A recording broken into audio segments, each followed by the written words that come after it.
Chapter 1, Section 3, Measurement. The first thing we're going to look at today is scientific notation, which is just a way of expressing a value, especially those that are large or small. The way that we express that is with a capital M times 10 to the nth power. So M needs to be a number that is between 1.0 and really 9.9 repeating. So we don't want 10 times 10. Okay, so 1 or 9.9, so a number between those two. And then n, our exponent, is an integer, so this can be positive or negative. Now the nice thing about scientific notation is that it makes it very easy for us to work with numbers that are either very small or very large. And that's going to come in handy when we start the physics portion of this class. So let's look at a couple of examples. We have 3 billion and we have 0.00086.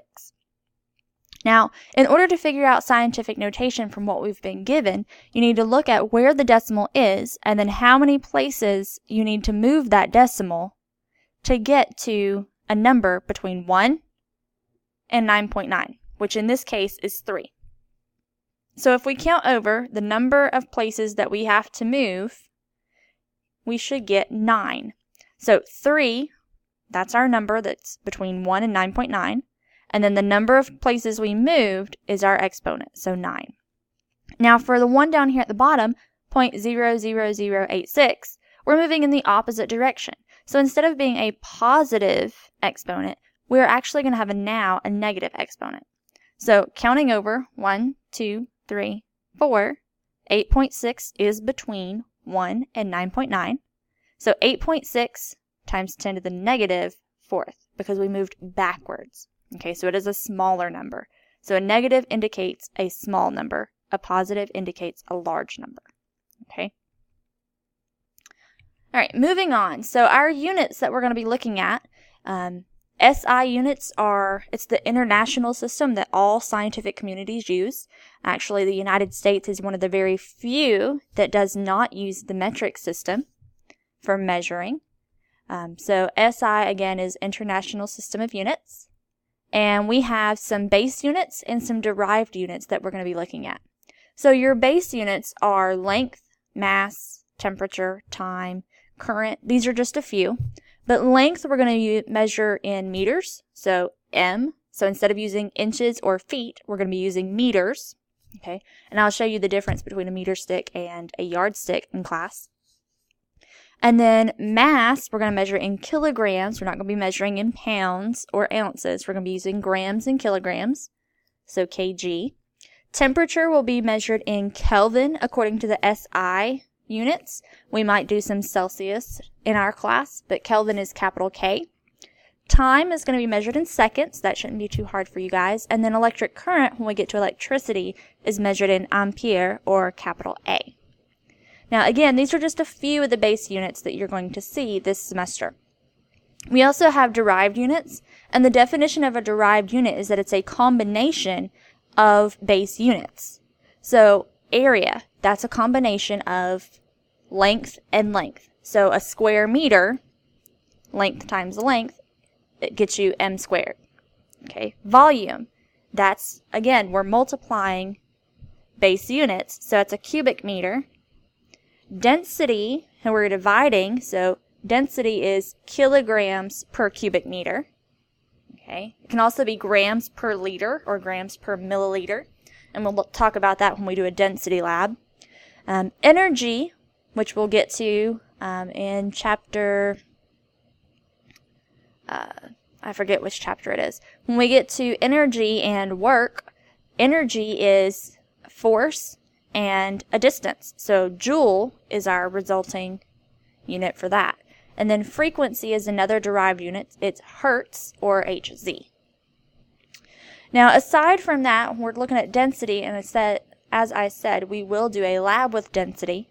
It's the ratio of an object's mass to its volume, so you will need to know how to calculate volume. So density is equal to mass divided by the volume.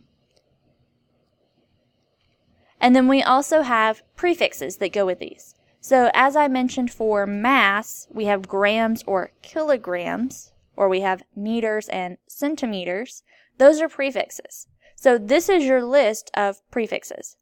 What I want you to do with this list is I want you to write out from giga to nano the prefix, the symbol, and the meaning. Do not write out multiply by in your notes, okay? We'll talk about how we multiply by things in just a few minutes. So giga, capital G, 10 to the 9th. Mega, capital M, 10 to the 6th. Kilo, lowercase k, 10 to the 3rd.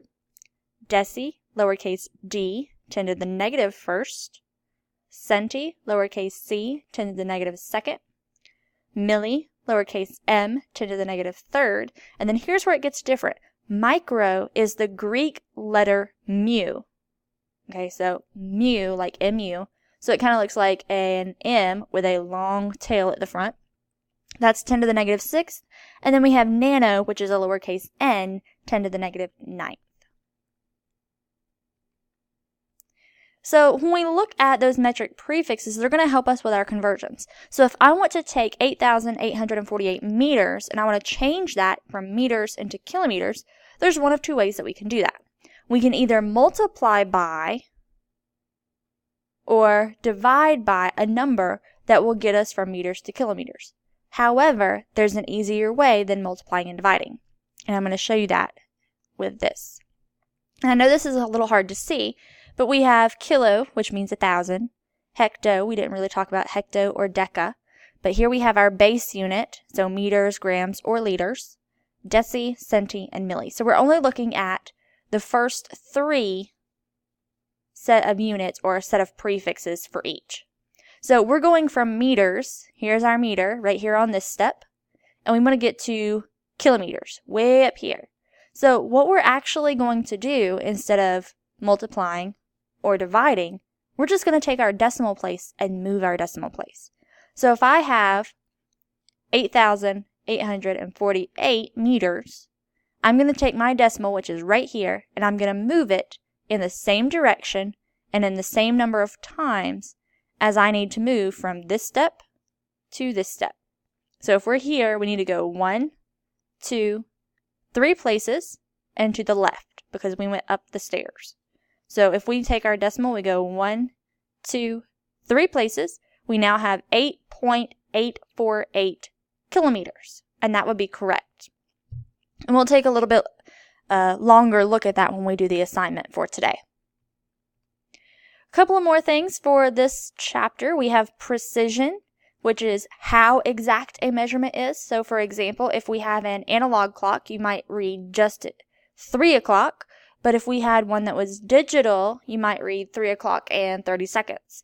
So the one that is more precise is the one that has the larger number of digits. So a digital clock would be more precise than an analog clock. Okay. So precision, if we look at a calculated answer, it's limited to the least precise measurement. So if you have 1.2 and you're adding 1.25 to that, you can only have 2 digits because the 1.2 only has 2 digits. Okay? So 1.2 plus 1.25 is really going to be 1.5 because we're going to round up. Same thing with accuracy. It's the closeness of a measurement to the actual value, so to a standard. So if you have a clock that runs 15 minutes slow, the clock itself is precise, but to the actual time, it would be inaccurate. Okay, and let me explain that a little bit better. So if we have an image that looks like this, we have the top one up here. It's not precise, they're not together, and it's not accurate. It's not near the bullseye. Okay. This one, it's not accurate, it's not near the bullseye, but it is all grouped together really well. So this is precise. One up top on the right, these are all evenly spaced from the bullseye, so it's pretty accurate, but they're not precise. They're not clumped together. And then the one at the bottom, the best is they're all clumped together, they're all near the bullseye. That is accurate and precise. Okay, and that's it for today.